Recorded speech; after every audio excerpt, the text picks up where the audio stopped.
Hi, I hope you're having a great day. I'm John Zimkus, and this is The City Show. We've got three guests to begin with. Amy Brewer, who is no stranger to us at all, Victoria Ellen, and Caden Schutz. And Amy, I want to talk about you first. I've mentioned before that you're the #1 booster of Lebanon. And you're also probably the #1 photographer for Lebanon, because whenever I want to see what's going on in any kind of festival or event, if I go to your Facebook page, that's where it is. Yes. Now, you were just telling me a few moments ago, you actually have a new job. I do. I am the new membership and marketing specialist for the Lebanon Chamber of Commerce. Oh, that's great. Thank you. Well, as I was mentioning earlier, you've been doing this for years anyway. Yes. And now you're getting paid for it. That's right. Now, the three of you are here to talk about something brand new, the very first year. And I saw the little blurb they gave me, and it says first annual. So you have plans for this. Yes. And we'll talk about the fun part first and then the serious part second. It is the Stop Traffic Walk. And what kind of event is this going to be? Well, you know, Lebanon does a lot of really fun events. A lot of things are going on. What we wanted to do is really have our residents in the community take a look at something that we consider to be a serious issue, not only throughout the entire country, but within all of our own communities. So actually, the Schutz family reached out to me. It's been a passion of theirs for many, many years, and asked if I would be a co-chair, because we need to really do some thinking and sharing with the community what we believe to be at times a crisis within our community. That's how we brought it to Lebanon, Ohio. Now, the serious issue is human trafficking. Is that correct? That's correct. Now, we'll get to that in just a second. Now, what day is the Stop Traffic Walk? So it will be held September the 7th at 10 a.m. until 1 p.m. Now, the fun part of this is going to be, it's going to be a walk run. Is that correct? It is a walk, yes. Yes. And there's also things for the family to do. They'll have inflatables. We have some individuals that are going to set up tables for giveaways. We have Deputy Sheriff Barry Riley that is going to come speak and open it up. We'll say a few words. We want this event to be more lighthearted and family friendly, and just bringing everybody together to engage in a great walk and show an awareness of what we think is really important. Now, Barry Riley, I don't know, I taught him in school. I don't know, he's probably too old for you to have had him in school. No, I didn't have him at school. Okay. You're a little older than I am, What John, a great I think. guy. Yeah, so if you want an individual to help promote and be the MC Yes. of an event, you can't find a better person. Exactly. Now, the main serious issue is what, Veronica? Or Caden, whichever. Sure, go ahead. Okay, so human trafficking is a big issue all over. I mean, we have it in little areas, big areas, and most of the time people just think it's not in my city. Like, it's something that happens, you know, in Atlanta or like in Miami or New York, something like that. But the real aspect is that it is everywhere.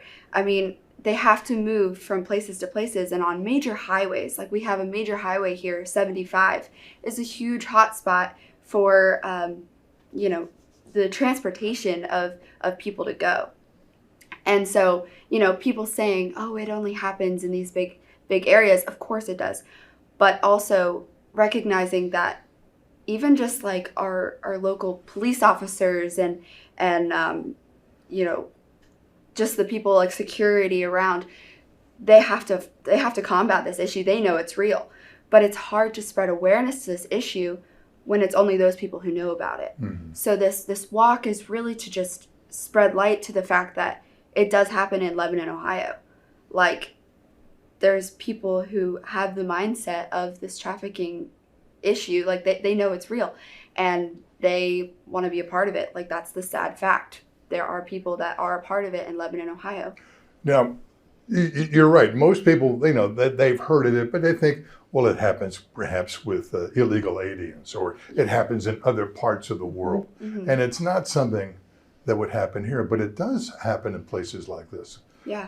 There is, it's been, from what I've read, compared to modern day slavery. Absolutely. But one of the terms I came across was debt bondage. And another term, of course, is illegal child labor. Mm-hmm. So it doesn't necessarily can it be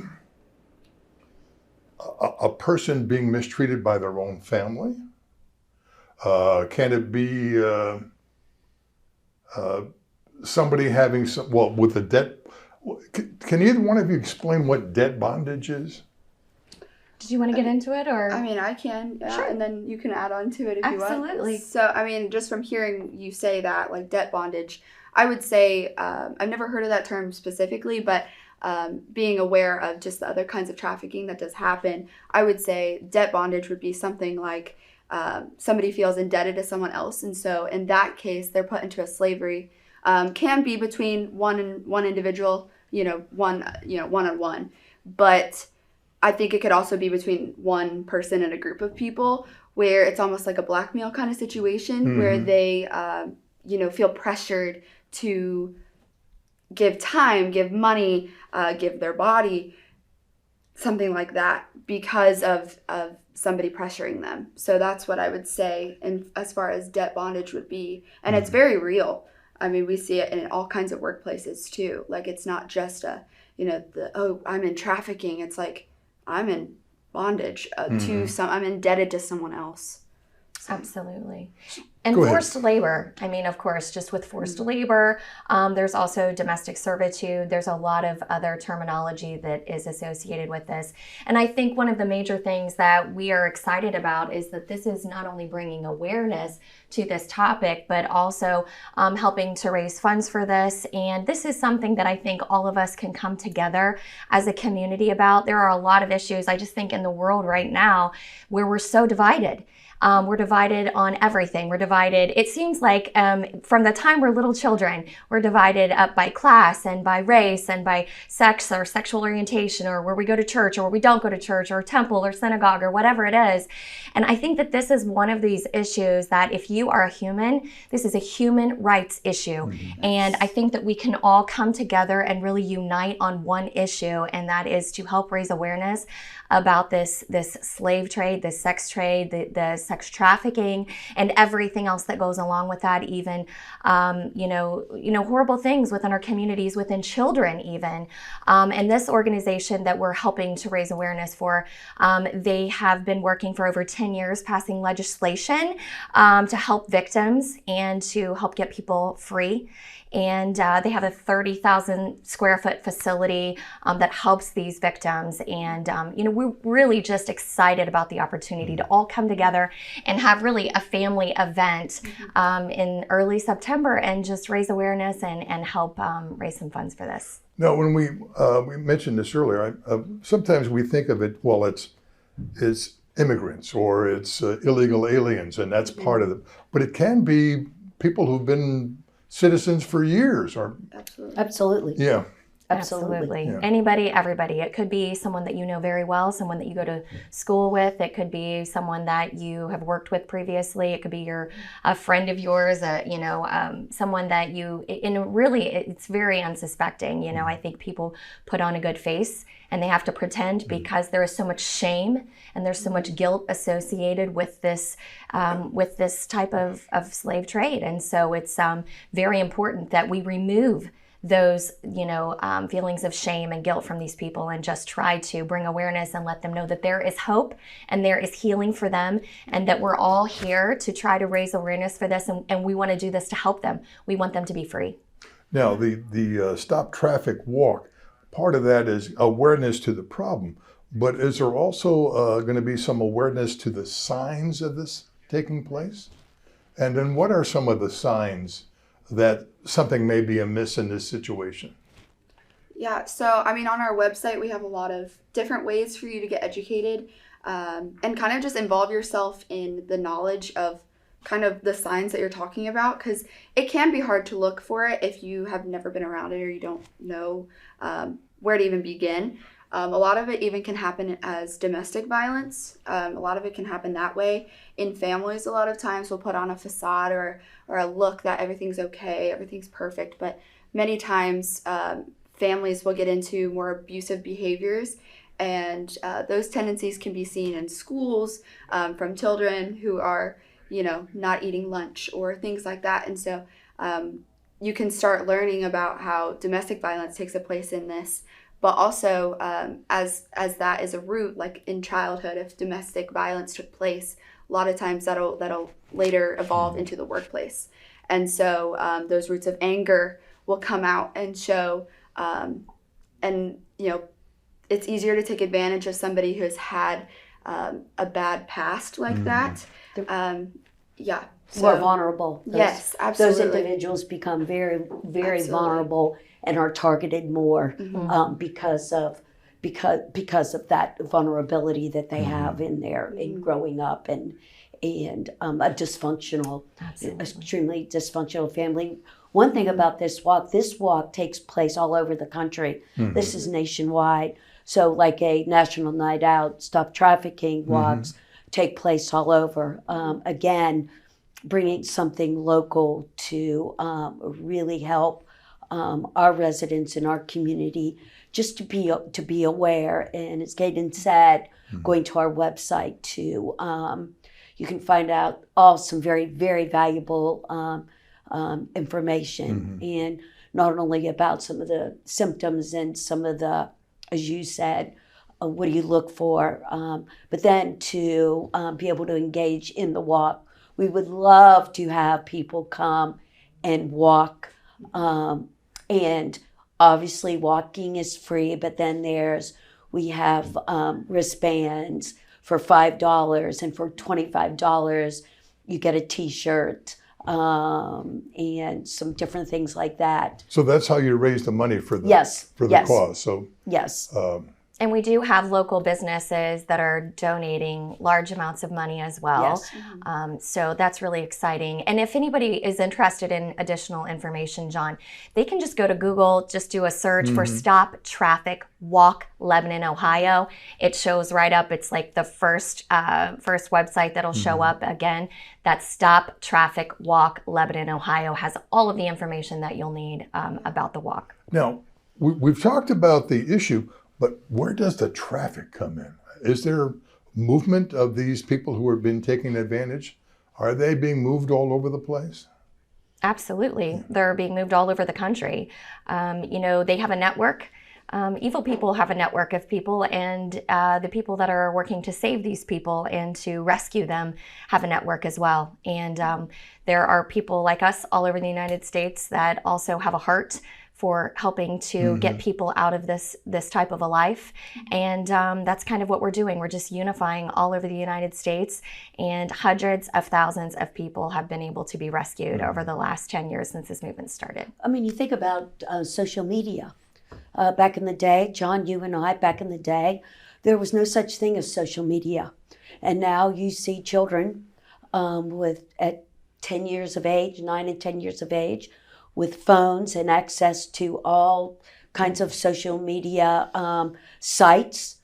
A child can be on one site, and it's hard to believe they can somehow get connected to another site that is a site that is totally inappropriate, that is evil, that actually just pulls some of these children in. And a number of children, there's no guidance for them. Their access to social media and sometimes lack of parental guidance and oversight. They become much more of a victim than I think people realize. Where that can happen. Yeah. And the Stop Traffic Walk organization, there are many organizations which try to make this problem in the forefront so people are aware of it. But this is the largest of the organizations, as I understand it. Correct. And 2 weeks before this walk, then is it the national chairman will be in town? Yes. That's correct. Okay, and where will that be, and who is that person? So Christy Sexton is the national chair for this walk, and she'll be coming into town on August 24th, and we're going to be meeting at Script Coffee to be kind of discussing just the deeper level of trafficking. It is still we still want this to be kind of a open to family, but it is going to be a harder kind of discussion, getting more into the details of how this really influences people's lives and where it kind of recovery comes from, like what that looks like for people. And so she'll be discussing all those details on August 24th. And then we'll also... That's a Saturday, isn't it? Yes, okay. Yes. And then on Sunday, the next day, we're going to be showing the film Sound of Freedom at New Freedom Church. And that movie really does highlight a lot of these issues we've been talking about, this luring of children and how that kind of plays a role into trafficking. It's not just, adults, it's definitely children. And a lot of times it's even women as well. 71% of the people that are in trafficking is women and children. So that movie really highlights just how severe it is for children when they're trapped and their parents can't find them. Yeah. So. Well, now, to recap, it's going to be September 7th, a Saturday. Yes. 10 to 1. It'll be a walk. There'll be a fun house. What's it? Bouncy house. Thank you. A bouncy house. There'll be some live music, correct? And there'll be food and what have you. But it's also awareness of an important issue that may be right in front of us, but we don't see it. And there will be opportunities to help fight it with money by buying a T-shirt or a wristband or what have you. Plus, I'm sure there'll be plenty of literature that people will find out more about the issue. Absolutely. And you were talking about our location, Kate. We've got 75 on the west and 71 on the east. Yes. Not too many places have two major interstates that close. And anybody who's ever been around 3 or 4 o'clock on Main Street in Lebanon, that 10 miles between the two, the traffic is horrendous sometimes. It's a problem not only with human trafficking, but it's also a problem with drugs. Because of the access to major highways. Absolutely. Well, ladies, thank you very much for being with us. This is your first annual, so I hope, I love the optimism. We'll be talking about this next year. Absolutely. And it's an opportunity for people to have some fun, but also learn about an issue which is maybe in front of us, but we just don't see it. Yes. And Amy, I'll see you probably in a couple more shows. You'll be back for something. Absolutely. I'm sure. Okay. Thanks for having us. Oh, my pleasure. Thank you. Thanks for all being with us. We'll be right back.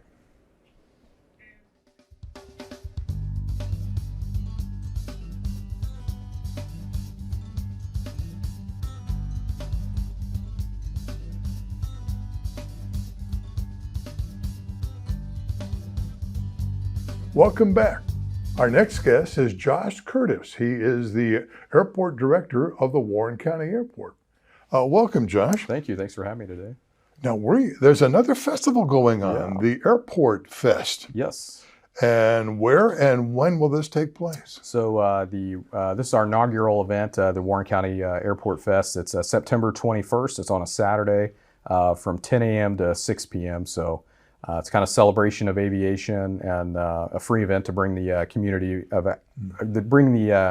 community out for kind of like a touch a truck event, so people can come out and experience aviation, all the excitement with it. We'll have helicopters and airplanes there, and lots of stuff for the family. We'll have bounce houses and food trucks and a whole bunch of excitement there. So. Now, it's going to be at the Warren County Airport? Yes, Warren County Airport. And where's that located? So we're actually about just over 3 miles outside the city here, just on the northwest side. So it's basically you go out 122, I believe it's Franklin Road, 122, and you take a left on Green Tree. And we're just about a mile down the road on the right. So Okay, before you reach 741. correct. Yeah, okay. Yes. Yep. Now, some people may know it as John Lane Field. Correct. Because John and his wife Nelda, who I'm a Rotarian here in Lebanon, and they were longtime Rotarians, and I also work at the Harmon Museum. Yeah. And of course, we have some of John and Nelda's certificates, and John had a replica Wright Brothers flyer. He did. Yes. And we have the helmet and a picture of him and Neil Armstrong Yes. in the flyer. So it's kind of neat. So the airport, is it one of the oldest in the county? Yeah, so there's a couple airports in the county. We're the only like paved runway in the county. There's also Red Stewart Field, which are private, which a lot of people think that's the county airport, which is off of 48, going towards Waynesville. But yeah, I believe 42. Or I'm sorry, 42. Yeah. Correct. Yep. So, but yeah, we're actually one of the busiest airports in Ohio, as well as one of the fastest growing. So we have over, believe it or not, 30 small businesses at the airport. So Wow. Now, are they moving back and forth freight or executives or what? yeah, so yeah, no freight. So you're not going to get no big jets coming in like something you'd see at CBG, or we don't do anything like commercial like Delta or anything like that. Basically, general aviation, air traffic, executives. Of course, Warren County has a lot of businesses throughout the county, so they use our airport to fly in and out. So it has a pretty large economic impact for the county, even having a small airport here. So How long is your longest runway? so we're currently at 4,500 feet. So really, to get some more of the traffic in, we need at least like 5,000. But yeah, most of all of our tax dollars and money spent typically with our runway, since being so short, they end up going to Cincinnati. So a lot of the funds and things that the county is missing out on, they're all going to either like Butler County or Hamilton. So, but we're trying to fix that too. So. Now, as part of the Airport Fest, you're going to have what's referred to as static aircraft. Correct. Yep. What kind of aircraft will people be able to see? Yeah, so we're going to feature a DC-3 aircraft, so which is a large, used in World War II. I forget the actual military variant, but basically it's a Douglas aircraft. Really neat, pretty large aircraft that we're going to feature there. We'll have other, kind of World War II era aircraft there, and then modern day aircraft. So if you're familiar with like a touch a truck event, it's kind of like that, but for aircraft, but we'll have helicopters and stuff as well. The sheriff's office will be out there as well with their setup, and then State Highway Patrol has an aircraft, so they should be out there, and you'll be able to get to see the whole gamut of pretty much general aviation aircraft there. Now, are almost everything you mentioned, are they prop or some of them jets? Mostly everything you'll see there will be propeller or prop aircraft. We may have a jet or two. It really depends on who can make it out. So, but Now, there will be an opportunity to fly in a helicopter, is that correct? correct. Yeah. So that's usually very popular, a lot of fun, and it's pretty reasonable to go in a helicopter. So I believe the helicopter rides are going to be like $50 per person. So the event is free itself to get in, but a couple items will cost money, like the helicopter rides or the food trucks. So that'll be additional cost, but everything else will be pretty much free. But that's a huge hit. I got to do a helicopter ride. I'm not a helicopter pilot, I'm a fixed wing pilot, but got to do a helicopter ride recently, and I had the time of my life. It's if you haven't done it, it's highly recommended. So It's a whole new experience compared to flying a plane, isn't it? yeah, exactly. Yeah. So it's very neat. They'll do a nice, they'll kind of do a lap around. We'll probably do close to the city, so you'll be able to experience the city from the air, and you get a whole different look to see what it looks like, up from the air. So it's a pretty neat experience. I highly recommend. Now, you say sometimes you have World War II era planes at the airport. On Memorial Day and Veterans Day, when I see them fly overhead, is that where they come from? Absolutely. So you'll probably see those same aircraft, and you actually get to see those aircraft up close and talk with the pilots. But there's a group of pilots, they're volunteers, so they donate their time, and that's their aircraft. But they come, some are based at our airport, and some are based out of other airports in Ohio, but they come here and meet, and they have a formation brief.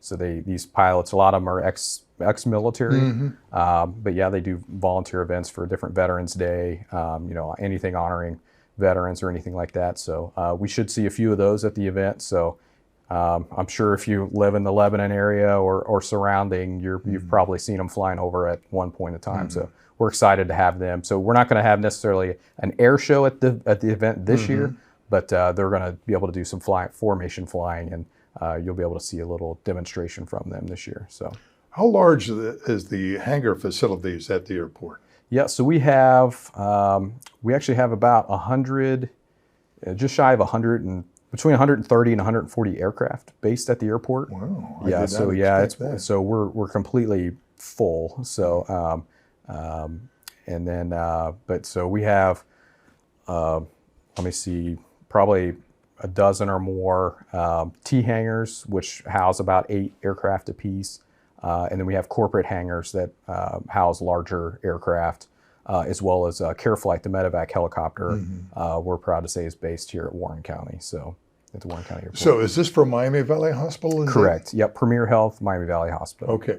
So in that case, the aircraft is kept at the airport. Correct. And rather than coming from Dayton to where the accident is, they leave from your facility. Correct. And take the injured person to the hospital. Correct. Yep. So they do scene flights, what they call. So if there's an accident where they need to fly directly to the scene of the accident, they'll fly directly there. And I believe their area is pretty much all of Southwest Ohio. There's different CareFlight bases, like some in Northern Ohio, Darke County, and then up in Urbana.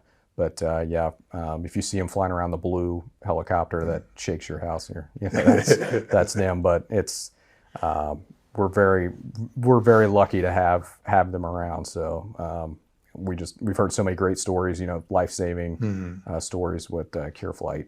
So it's very, very good to have them here and the heroes that work there. So now with the Airport Fest, how much of the airport will be closed for the festival? So the actual airport itself will run normal operations. So we'll have airplanes coming in and out. We'll be closing a certain area of the airport to contain with all the community coming in.